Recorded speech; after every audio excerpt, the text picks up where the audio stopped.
இயேசு கிறிஸ்துவில் மிகவும் அன்பானவர்களே, யாக்கோபு நிருபத்தின் 2ஆம் அதிகாரம் வேத தியான பகுதிக்கு உங்களை அன்புடன் வரவேற்கிறேன். 2ஆம் அதிகாரத்தை முக்கியமாக 2 பிரிவுகளாக பிரிக்கலாம். முதல் பகுதி 1ஆம் வசனத்திலிருந்து 13ஆம் வசனம் வரைக்கும் பாரபட்சத்திற்கு எதிரான எச்சரிக்கையை பார்க்கின்றோம். 2வது பகுதி 14ஆம் வசனத்திலிருந்து 26வது வசனம் வரைக்கும் செயலில்லாத செத்த விசுவாசத்தை குறித்து நாம் படிக்கின்றோம். இந்த 2 பகுதிகளையும் சிறிய 3 பிரிவுகளாக பிரித்து நாம் தியானிக்கலாம். முதல் பகுதி பாரபட்சத்திற்கு எதிரான எச்சரிக்கை. 1ஆம் வசனத்திலிருந்து 4ஆம் வசனம் வரைக்கும் பாரபட்சம் கூடவே கூடாது என்பதை வேதம் நமக்கு தெளிவுபடுத்துகின்றது. முதல் வசனம், என் சகோதரரே, மகிமையுள்ள நம்முடைய கர்த்தராகிய இயேசு கிறிஸ்துவின் மேலுள்ள விசுவாசத்தை பட்சபாதத்தோடே பற்றி கொள்ளாதிருப்பீர்களாக. ரோமர் 2ஆம் அதிகாரம் 11வது வசனத்திலே தேவனிடத்தில் பட்சபாதம் இல்லை என்று எழுதப்பட்டிருக்கிறது. அதே போல லேவியராகமம் 19ஆம் அதிகாரம் 15வது வசனத்தை நாம் படிக்கும்போது, சிறியவனுக்கு முகதாட்சியண்யம் செய்யாமலும் பெரியவனுடைய முகத்துக்கு அஞ்சாமலும் நீதியாக பிறனுக்கு நியாயம் தீர்ப்பாயாக என்று எழுதப்பட்டிருக்கிறது. அதே போல உபாகமம் 1ஆம் அதிகாரம் 17வது வசனத்திலே நியாயத்திலே முகதாட்சண்யம் பாராமல் பெரியவனுக்கு செவி கொடுப்பது போல சிறியவனுக்கும் செவி கொடுக்க கடவீர்கள் என்று வேதம் நமக்கு மிக தெளிவாக சொல்லியிருக்கிறது. ஆகவே நாம் பட்சபாதத்தோடு இந்த உலகத்திலே நியாயம் தீர்க்காதபடி அனைவரையும் சமமாய் நடத்துவதற்கே நாம் அழைக்கப்பட்டுள்ளோம் என்பதை புரிந்து கொள்ள வேண்டும். 2ஆம் அதிகாரம் 2ஆம் வசனத்திலிருந்து 4ஆம் வசனம் வரைக்கும் எப்படியாய் திருச்சபையிலே மனிதர்கள் நடந்து கொள்ள வேண்டும் என்பதை குறித்து அறிவு நமக்கு போதிக்கப்படுகின்றது. பொன் மோதிரமும் மினுக்குள்ள வஸ்திரமும் தரித்திருக்கிற ஒரு மனுஷனும் கந்தையான வஸ்திரம் தரித்திருக்கிற ஒரு தரித்திரனும் உங்கள் ஆலயத்தில் வரும்போது, மினுக்குள்ள வஸ்திரம் தரித்தவனை கண்ணோக்கி, நீர் இந்த நல்ல இடத்தில் உட்காரும் என்றும், தரித்திரனை பார்த்து, நீ அங்கே நில்லு அல்லது இங்கே என் பாதபடி அண்டையிலே உட்காரு என்றும் நீங்கள் சொன்னால், உங்களுக்குள்ளே போதகம் பண்ணி தகாத சிந்தனைகளோடே நிதானிக்கிறவர்களாயிருப்பீர்கள் அல்லவா?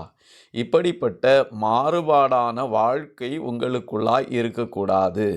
ஒருவேளை பெரிய பணக்காரனாய் வசதி உள்ளவர்களாய் அறிவுள்ளவர்களாய் இருந்த ஒருவருக்கு முக்கியமான இடத்தையும் அறிவில்லாதவர்களுக்கு பாரபட்சம் பாராட்டி தரித்திரருக்கு ஏழைகளுக்கு இன்னொரு இடத்தையும் கொடுப்பது தவறு என்பதை வேதம் தெளிவாய் நமக்கு சொல்லுகிறது.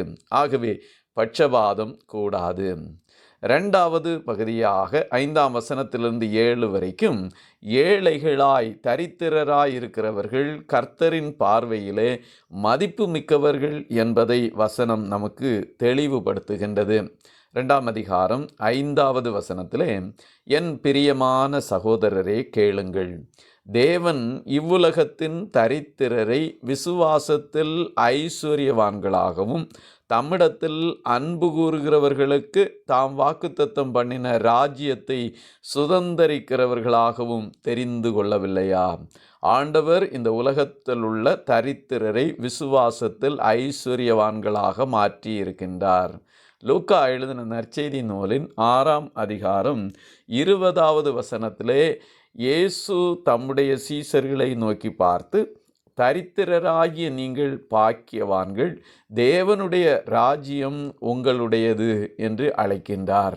தரித்திரராய் ஒருவேளை ஏழைகளாய் இந்த உலகத்தில் இருக்கிறவர்களும் ஆசீர்வதிக்கப்பட்டவர்கள், தேவனுடைய ராஜ்யம் அவர்களுடையது என்பதை கர்த்தர் கட்டளையிடுகின்றார். ஆகவே ஏழைகளை ஒடுக்காதபடி பட்சபாதம் பண்ணாதபடி கர்த்தருடைய பார்வையிலே மதிப்புமிக்க இவர்களை நாம் கனப்படுத்த வேண்டும் என்பதையே இந்த வேத பகுதியிலிருந்து நாம் புரிந்து கொள்ளுகின்றோம்.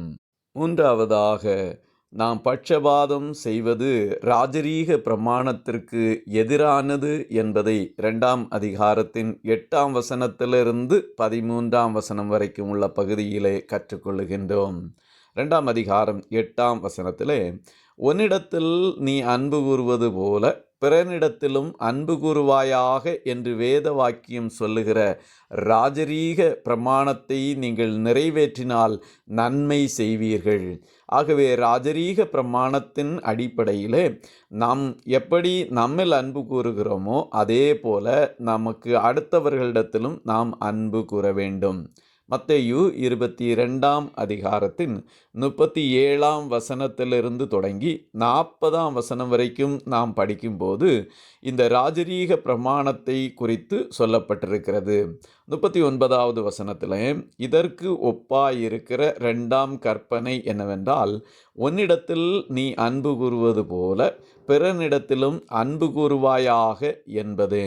இவ்விரண்டு கற்பனைகளிலும் நியாயப்பிரமாணம் முழுமையும் தீர்க்க தரிசனங்களும் அடங்கி இருக்கிறது என்றார்.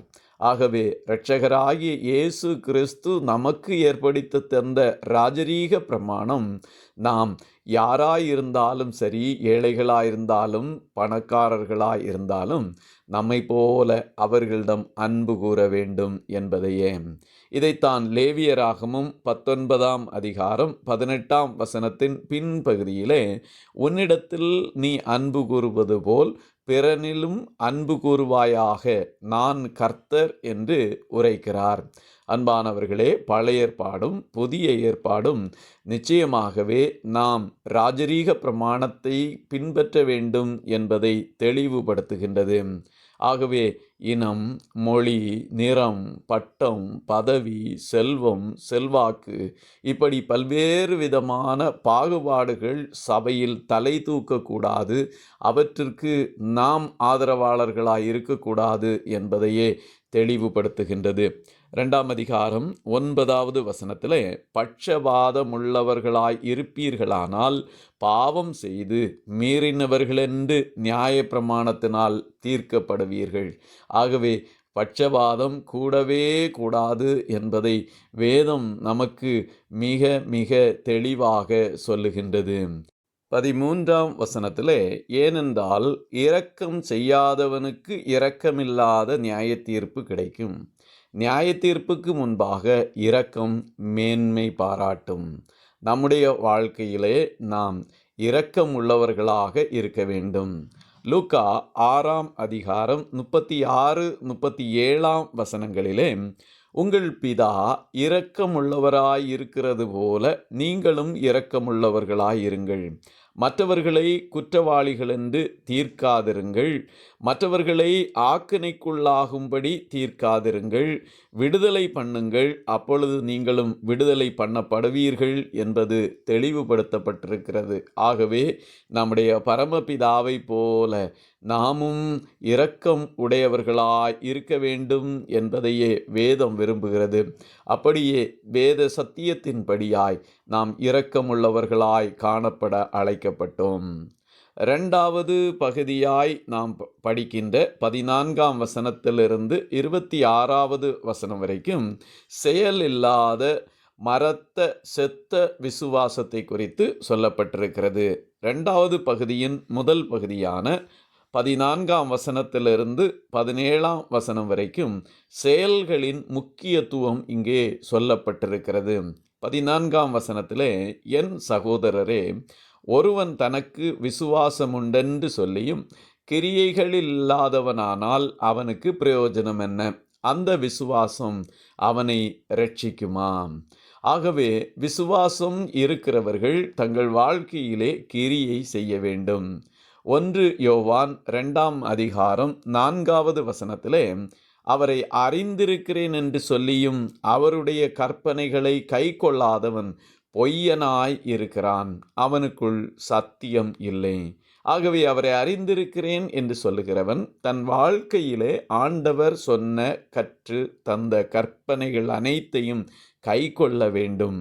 அதே போல மத்தேயு 7ஆம் அதிகாரத்தின் 21வது வசனத்திலே, பரலோகத்தில் இருக்கிற என் பிதாவின் சித்தத்தின்படி செய்கிறவனே பரலோக ராஜ்யத்தில் பிரவேசிப்பானே அல்லாமல் என்னை நோக்கி கர்த்தாவே கர்த்தாவே என்று சொல்லுகிறவன் அதில் பிரவேசிப்பதில்லை. தன்னுடைய விசுவாசத்தை கிரியைகளினால் அறிக்கையிட்டு செய்து காட்டுகிறவர்களே பரலோக ராஜ்யத்திலே பிரவேசிப்பார்கள்.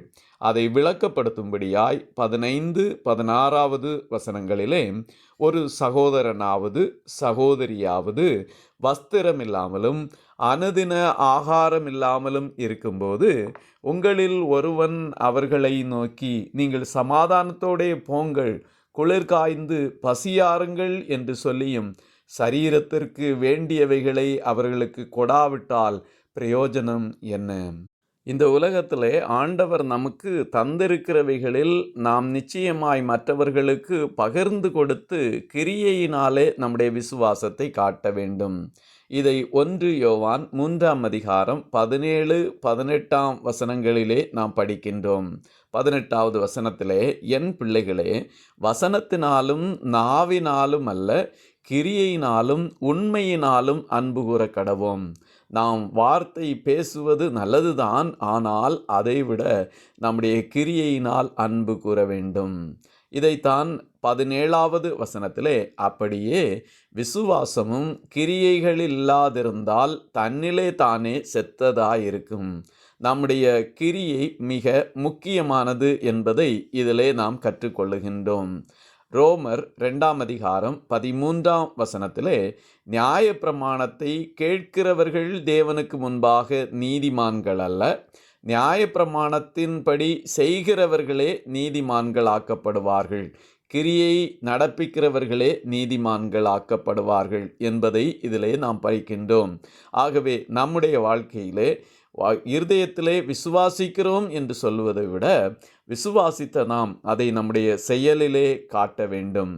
2வது பகுதியான 18 வசனத்திலிருந்து 20 வசனம் வரைக்கும் விசுவாசமும் செயல்களும் என்பதை குறித்து இந்த பகுதி நமக்கு கற்றுத்தருகிறது.